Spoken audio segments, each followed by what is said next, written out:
Hey, what is going on, guys? XpertFusion here, and welcome to Season 1, Episode 12 of the Walking Dead Telltale TV Adaptation series. This episode is titled Around Every Corner, which, of course, was also the title of Episode 4 of Season 1 of the Telltale game. So, this episode begins with the group all meeting together within the mansion as Vernon checks out Omid's leg. They've all made it back to the mansion, and they're now talking about this whole Crawford plan. Turns out Vernon's a doctor, so that helped out a lot with helping out Omid's leg. The group talk about the plan after Molly showed the group the videotape, and she explains who these people are and what they have done. So she's obviously telling them some bad shit about them and what they have that's of value and what they can use for obviously what they need. They have the boats, the weapons, and they even have a lot of medicine. The majority of the group say they are all in. Clem asks Lee if they are going to hurt those people, and Lee explains to her that they are going to get what they need without hurting anyone, even if these people are already bad people, and they're killers anyways, so it's not that big of a deal to take from them. Lee explains to her that they're going to do it without hurting anyone, and just in case, she obviously doesn't want to see people get hurt. She asks if she can come, and Lee says it's too dangerous. Clem says maybe her parents are in Crawford, but Lee doesn't allow her. He says it's too dangerous. He doesn't want her to come.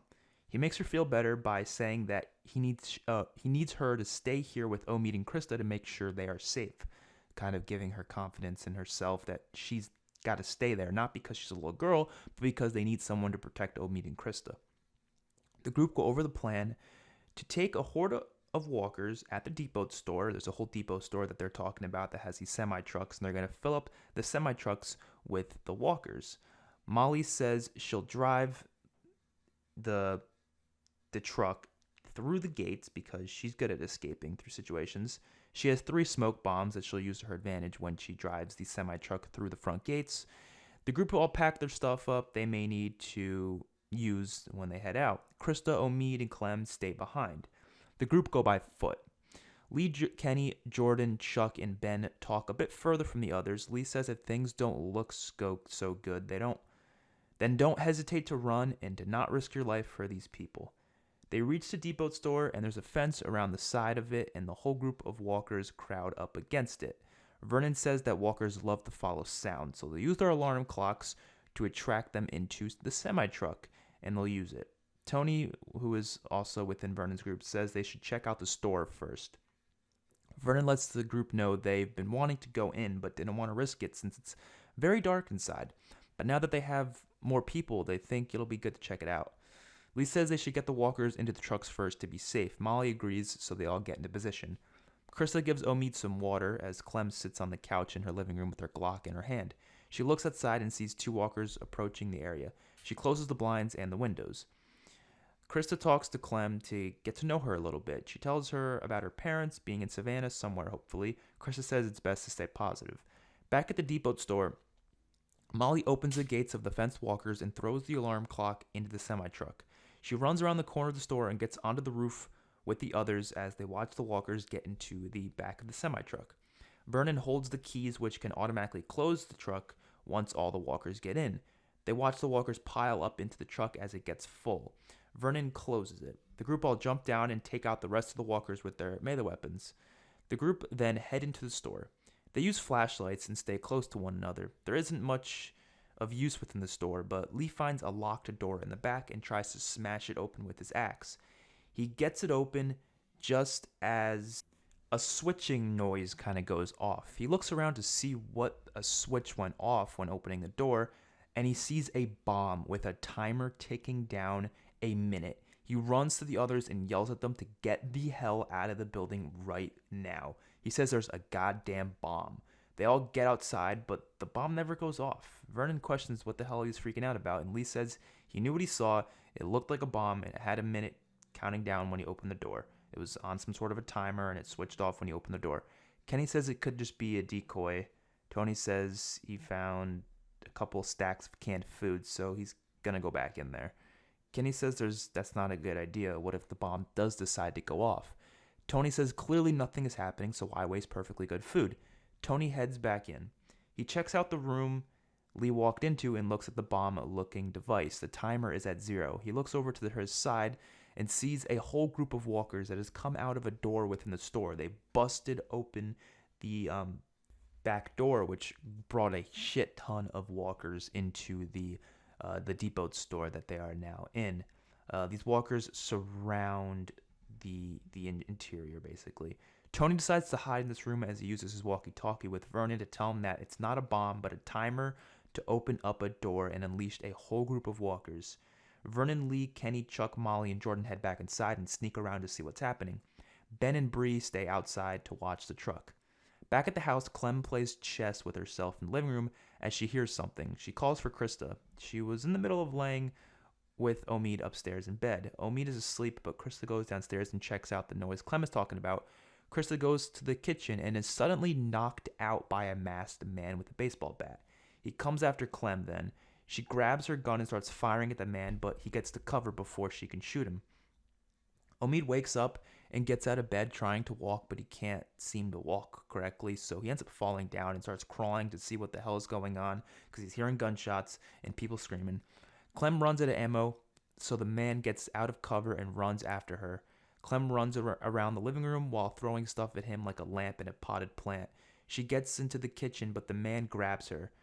Omid gets downstairs and sees Krista knocked out and sees the man holding a knife to Clem's throat as she holds Clem's gun, which is now loaded. And Omid is basically forced to surrender. The man is wearing like a ski mask, by the way. It's not like any kind of like clown mask. It's just a simple ski mask. The group at the depot store start taking out the walkers. Vernon tries to clear a path for Tony as the others just try to take him out. The walkers start knocking over shelves. One of the shelves lands on Jordan. He struggles to get up as a walker heads towards him, but Lee comes over and kills it. Kenny and Lee lift the shelf up as Jordan gets up. From around the corner, a walker comes over and bites Chuck on the back, kind of like the upper back area. He knocks the walker off of him, and as others see what just happened as they finish killing the last walker, Chuck takes a moment to sit down and think about what just happened. Lee goes up to make sure he's all right. Chuck says it was going to happen eventually, right? The group all get outside and get ready for the attack. Chuck tells Molly he'll drive the truck into town since he ain't got nothing to lose anymore. Molly says that's incredibly brave of him, but it makes the most sense. They head on with the truck. Chuck is obviously pissed, but at the same time, he's thinking, you know what, this could give me something to do to help these group out because I care about them.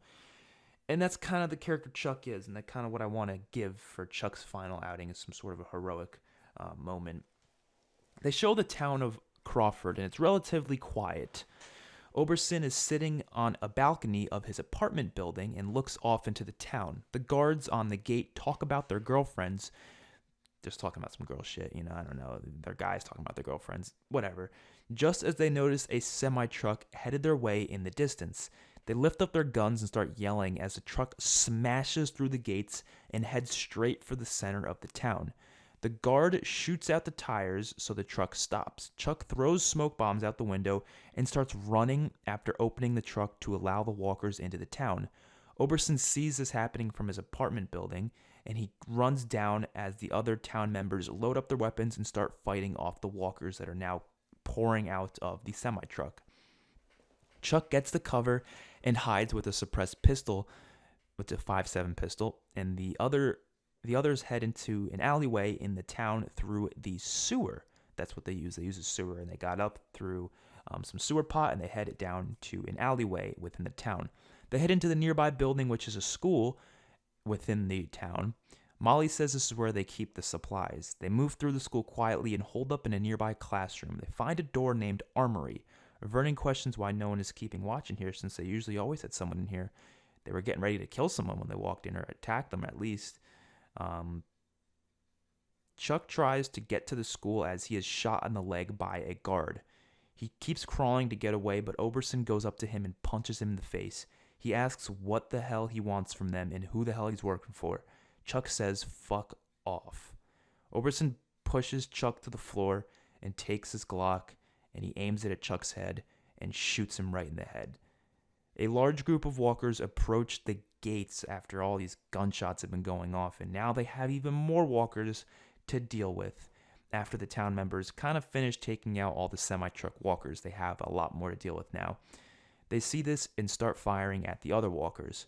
Oberson looks around to see who the hell just did this and what the hell is going on, and why the hell this just happened. And he is pissed off. And boom, end of episode. That was a fun one. I'm excited for the rest of the season. We have 4 more episodes after this, which is going to finish off season 1 and the whole story arc that is going on. I'm really excited for the future of the series. I have a lot planned. Season 2 and 3, I'm going to let you guys know this right now. Season 2, 3, and 4 are much different than the game. Like, I've been kind of keeping close to the game for a couple different like characters and scenes and moments. They've stayed pretty similar, but I think I really just wanted to expand the story within the later seasons. And when it comes to the Telltale Games Season 2, I extended that Season 2 storyline for a couple of seasons. So you're going to be seeing a lot of awesome stuff in the future. Trust me. Tons of awesome characters from the game coming to life. Tons of new ones that you've never even seen before. Tons of ones that didn't get much screen time in the game but are going to be important within the show. Like, for example, the 400 Days characters. They're going to be important later on. Trust me. They're going to be some big contenders for the series, and I'm really excited to get into that. But of course, we have to finish up season 1 first. Even though, honestly, I'm way more excited for the later seasons because I think the stuff there is even better than what I'm writing now, personally speaking. And at this point, I have up to 8 seasons in mind. So I think I'm going to try to do a full 8 seasons. And obviously, it'll end after the 8th season, and there'll be like a full finale episode. And all 8 seasons, obviously, based off of the 4 seasons of the main game. And extended stuff as well, and new stuff, new story, and stuff like that. It's not going to be the same. Like, the ending that the game had is definitely not going to be anywhere near the same ending that I'm going to have for this series. So 8 seasons, it's going to take a while. Trust me, we've done 12 episodes, and it's been like 3 months almost, maybe 2 months. So expect this to take a while. I'm not going to be done with this for a long time. So, it's good though. You sit back and relax and enjoy it. So, if you guys enjoyed the video, I'll see you guys in the next one. Peace out.